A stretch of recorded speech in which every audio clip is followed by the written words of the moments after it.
तरफकाजी ग्राम सभा के युवक के एमबीबीएस में चयन पर गांव की जनता ने ग्राम प्रधान डॉक्टर संजय चौहान के नेतृत्व में किया सम्मानित।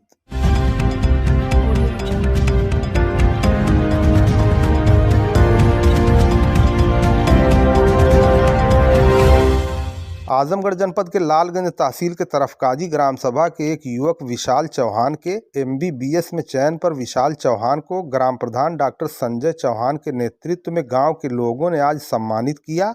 ग्राम सभा तरफकाजी में विशाल चौहान पुत्र रामजग चौहान के चयन पर एक दूसरे को मिठाई खिलाकर बधाई दी गई तथा गांव के पहले एमबीबीएस में चयन पर गांव के लोगों ने उनका माल्यार्पण किया। इस बात का पता चलते ही आज शनिवार को ग्राम प्रधान डॉक्टर संजय चौहान अपने साथियों तथा अन्य ग्रामीणों के साथ उनके आवास पर पहुंचकर विशाल चौहान को अंग वस्त्र तथा स्मृति चिन्ह देकर सम्मानित किया। इस मौके पर मिठाई का वितरण किया गया। इस विषय में ग्राम प्रधान डॉक्टर संजय चौहान का कहना है कि हमारे ग्राम सभा के नौजवान हर क्षेत्र में आगे बढ़ रहे हैं। यह बहुत प्रसन्नता की बात है। इससे हमारे क्षेत्र के अन्य युवा प्रेरित होंगे तथा शिक्षा के प्रति आकर्षित होंगे। इस मौके पर ग्रामीणों ने विशाल चौहान का सम्मान करते हुए उनके उज्जवल भविष्य की कामना की।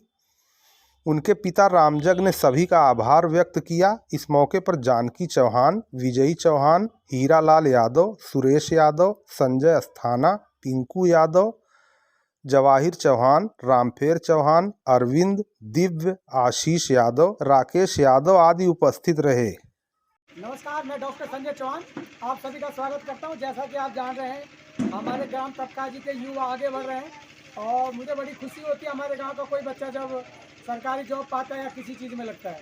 तो आज जैसा कि मेरे गांव में कई बच्चे पुलिस में हैं, कोई दरोगा हुआ है और आज मेडिकल के क्षेत्र में कोई डी-फार्मेसी होल्डर है, कोई बीएमएस है, कोई बीएचएमएस है। जैसे अभी जयंत यादव हैं, नरेश चौहान है, सुजीत चौहान है।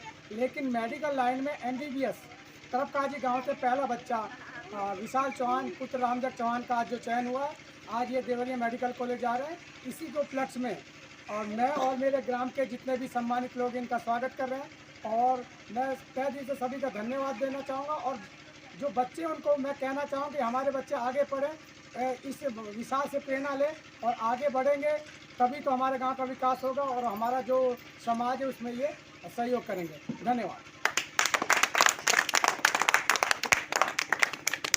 बनारपुर में बंद मकान से लाखों के आभूषण आदि चोरी करके चोर हुए फरार। पीड़ित ने देवगांव कोतवाली में दी तहरीर।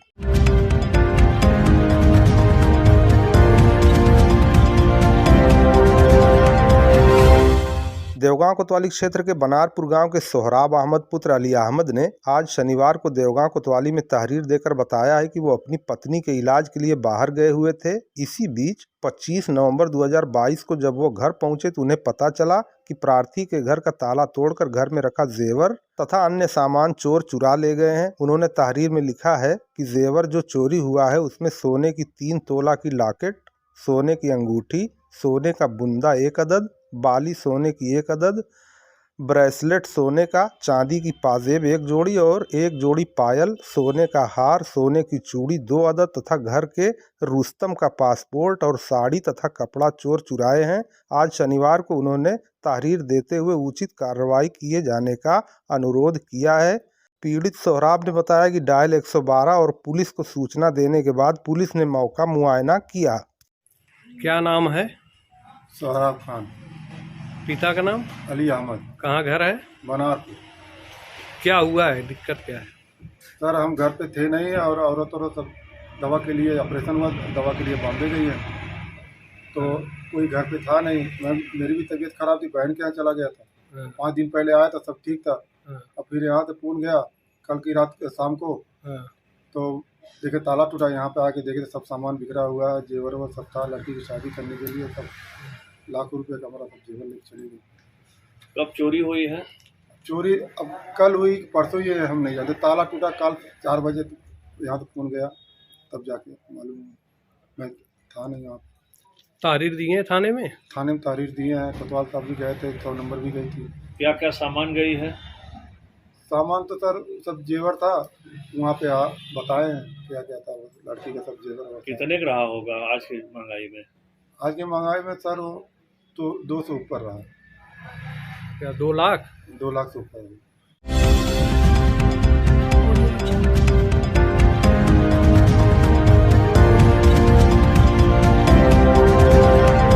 देवगांव कोतवाली प्रांगण में संपूर्ण समाधान दिवस में 18 प्रार्थना पत्र प्रस्तुत।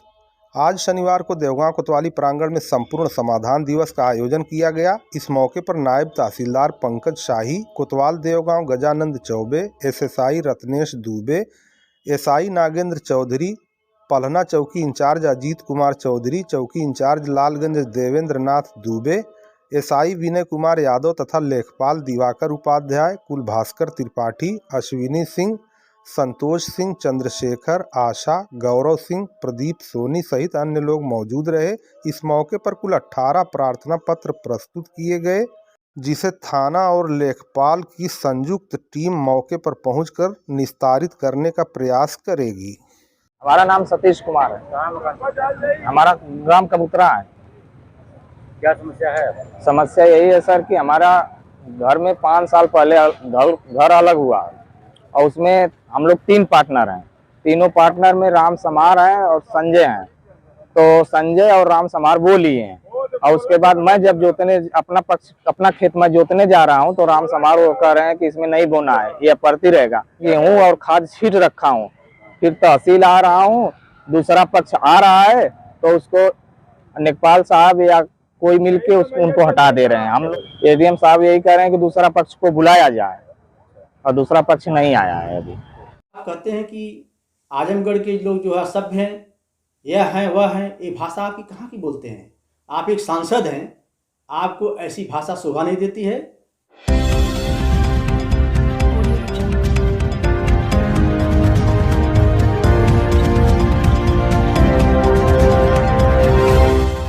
मेहनगर के बार एसोसिएशन के पूर्व अध्यक्ष अनिल कुमार वर्मा ने सांसद दिनेश लाल यादव उर्फ निरहुआ के बयान पर नाराजगी व्यक्त करते हुए कहा कि आप आजमगढ़ की जनता को अपशब्द बोलते हैं, ये शोभा नहीं देता।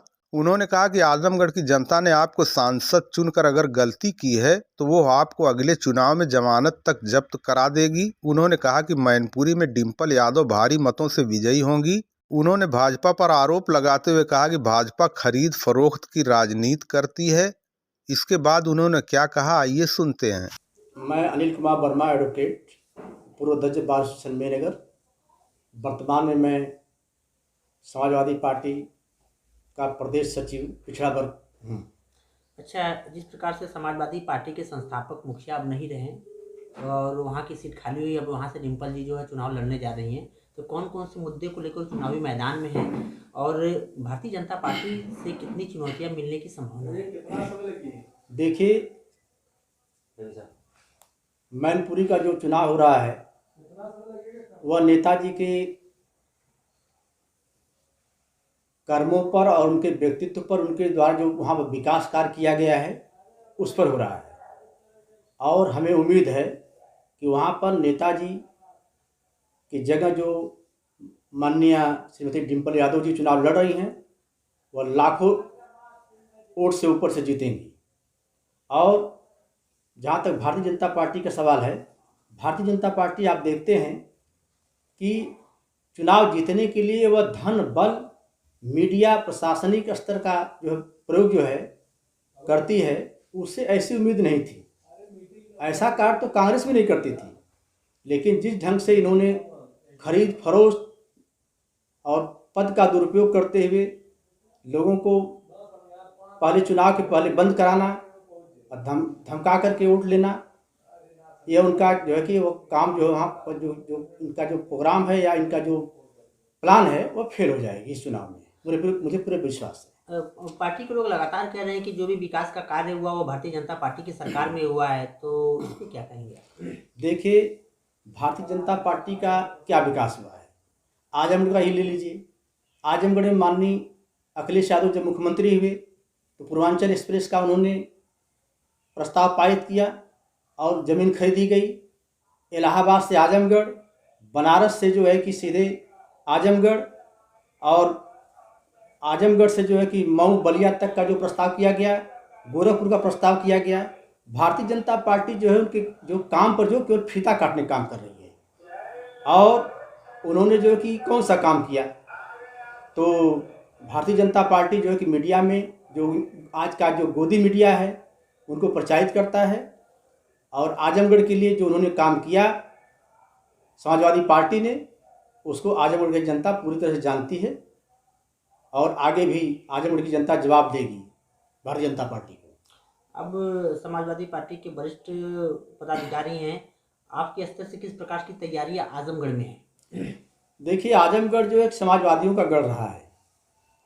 यहाँ पर जो पिछला लोकसभा चुनाव हुआ उसमें भारतीय जनता पार्टी ने जिस प्रकार से 2 दिन पहले समाजवादी पार्टी के कार्यकर्ताओं को डरा धमका करके थाने से यह सूचना दी गई कि आप बूथ पर नहीं जाएंगे, एजेंट नहीं बनेंगे, जिस प्रकार से बूथ कैप्चरिंग कराई गई, हमें उसमें कोई शक नहीं कहने में। उससे जो है भारतीय जनता पार्टी जो है चुनाव जीती है और आने वाले दिन में भारतीय जनता पार्टी कभी भी चुनाव जीतेगी नहीं। यह समाजवादियों का गढ़ रहा है और आजमगढ़ हमेशा जो है विकास के नाम पर और समाजवादी विचारधारा के नाम पर वोट डालता है। वर्तमान सांसद दिनेश लाल यादव जी भी हाल ही में चुन के आए, यहाँ के सांसद हुए हैं। तमाम लोग कह रहे हैं कि लगातार क्षेत्र में वो भ्रमण कर रहे हैं और कार्य भी कर रहे हैं, इस पर क्या कहेंगे आप? देखिए, दिनेश लाल यादव जी वह राजनीतिक नहीं है, वह जो है कि कलाकार हैं। तो राजनीति और कलाकार में बहुत अंतर होता है। वह क्या कार्य कर रहे हैं इसको जनता जान चुकी है। अभी देखिए, मंदुरी हवाई अड्डे का जो विस्तारीकरण का मामला चल रहा है, उस विस्तारीकरण से तमाम किसान वहाँ पर बेघर हो जाएंगे, भूमिहीन हो जाएंगे। उसके बारे में सरकार कोई प्लान नहीं बना रही है, बल्कि मनमाने ढंग से रात को सर्वे करा रही है और जो धरना प्रदर्शन चल रहा है वहाँ पर उस पर ध्यान नहीं दे रही है। क्योंकि आप यहाँ के सांसद हैं, आपको भी वहाँ जाना चाहिए, लेकिन आज तक नहीं गए। और आप कहते हैं कि आजमगढ़ के लोग जो है सभ्य हैं, यह हैं वह हैं, ये भाषा आपकी कहाँ की बोलते हैं? आप एक सांसद हैं, आपको ऐसी भाषा शोभा नहीं देती है। हमें उम्मीद है कि जनता ने, आजमगढ़ की जनता ने एक बार गलती किया है, अगली बार आपकी जमानत जब्त कराएगी ही जनता। 2024 चुनाव को लेकर किस प्रकार की तैयारियां हैं? देखिए, उत्तर प्रदेश में जो है हमारे राष्ट्रीय अध्यक्ष माननीय अखिलेश यादव जी जो संघर्ष कर रहे हैं, वहाँ जात धर्म की बात नहीं है। समाजवादी पार्टी हर जात धर्म की लोगों की बात कर रही है और हर मुद्दे को जमीनी स्तर पर उठा रही है। और पिछले विधानसभा चुनाव से साबित हो गया है कि आने वाले दिन में समाजवादी पार्टी से ही संघर्ष होगा, चाहे भारतीय जनता पार्टी हो, चाहे कोई अन्य दल हो।